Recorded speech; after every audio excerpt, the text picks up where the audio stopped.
Hello everyone. It's mid-January 2022. I wrote a column this week for one of Canada's major newspapers, the National Post. And I thought I'd read it for those of you who want to watch or listen. It's entitled, Time to Live Again.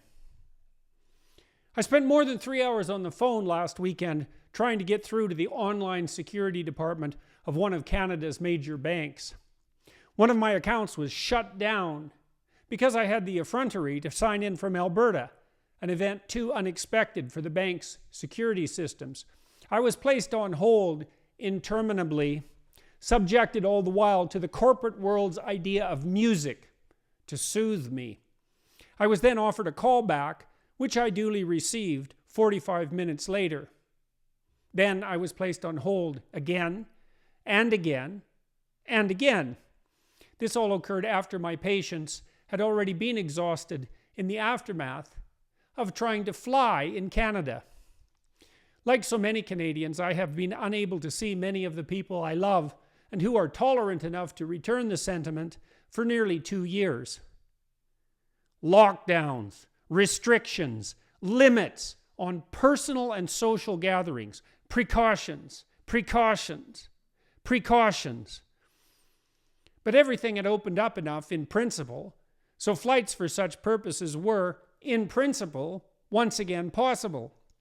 My wife and I therefore took the opportunity on the last day of 2021 to fly first to Comox, British Columbia, and then several days later to our joint hometown of Fairview, Alberta. However, the airline we had arranged our flights with canceled/delayed all 6 flights we had scheduled. Furthermore, they had no staff available in one entire wing of Edmonton's airport. This made rescheduling prohibitively difficult. We were delayed by 1 full day traveling to British Columbia, and then another day traveling to Alberta.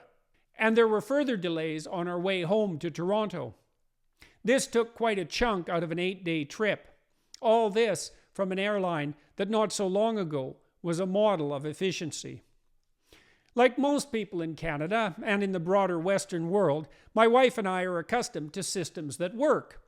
When we booked flights in the past, with rare exceptions, we arrived safely and on time. When we used our banking systems online, we gained access to our accounts. When we had to phone security because of a login problem, we were able to talk to someone who was able to help. And because we were spoiled Westerners, we expected that such would always and consistently be the case. Why? Because by and large our systems worked miraculously well. The power and the heat, it's 40 below here in northern Alberta and has been for 3 weeks, always worked. Planes took off and landed on time. Banks were open and effective and honest.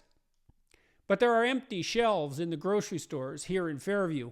The supply chains that provide our food just in time are severely stressed.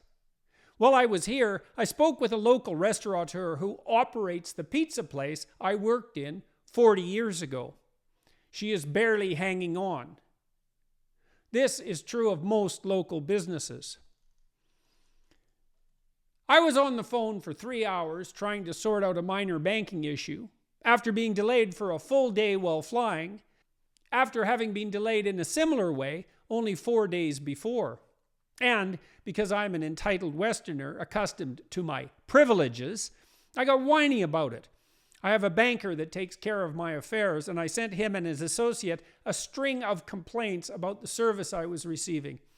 They wrote back apologetically and told me that they're barely able to function with the COVID restrictions, the attendant staff shortages, also caused by illness, and their inability to attract new employees, a problem besetting many industries at the moment.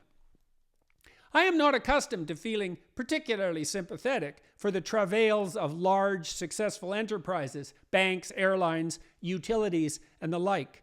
I expect a certain standard of service so that I can conduct my own affairs effectively, and am impatient when delays unnecessary in the normal course of things emerge. The letter from the bank stopped me and made me think, however. It wasn't just the bank. It was also the airline. It was the empty shelves in the grocery store in northern Alberta. It was the daughter of the man I once worked for as a cook back when I was a teenager. It was the shopkeepers and small business people I have spoken with on this trip. We are pushing the complex systems upon which we depend and which are miraculously effective and efficient in their often thankless operation to the breaking point. Can you think of anything more unlikely than the fact that we can get instant, trouble-free access to our money online using systems that are virtually graft and corruption-free? Just imagine how much work, trust, and efficiency was and is necessary to make that a reality. Can you think of anything more unlikely than fast, reliable, and inexpensive jet air travel, nationally and internationally, in absolute safety? Or the constant provision of almost every consumer good imaginable in the midst of plentiful, varied, and inexpensive food? These systems are now shaking. We're compromising them seriously with this unending and unpredictable stream of restrictions, lockdowns, regulations, and curfews. We're also undermining our entire monetary system with the provision of unending largesse from government coffers to ease the stress of COVID response. We're playing with fire. We've demolished 2 Christmas seasons in a row. Life is short. These are rare occasions. We're stopping kids from attending school. We're sowing mistrust in our institutions in a seriously dangerous manner. We're frightening people to make them comply. We're producing bureaucratic institutions that hypothetically hold public health in the highest regard, but subordinating all our properly political institutions to that end because we lack leadership and rely on ultimately unreliable opinion polls to govern broad-scale policy at the political level. I've never seen breakdown in institutional trust on this scale before in my lifetime. I was recently in Nashville, Tennessee. No lockdowns, no masks, no COVID regulations to speak of. People are going about their lives.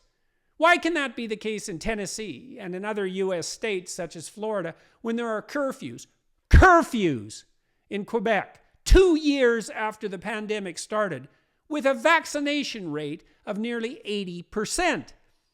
When BC is still limiting social gatherings, when we are putting tremendous and unsustainable strain on all the complex systems that have served us so well and made us so comfortable in the midst of the troubles of our lives. The cure has become worse than the disease.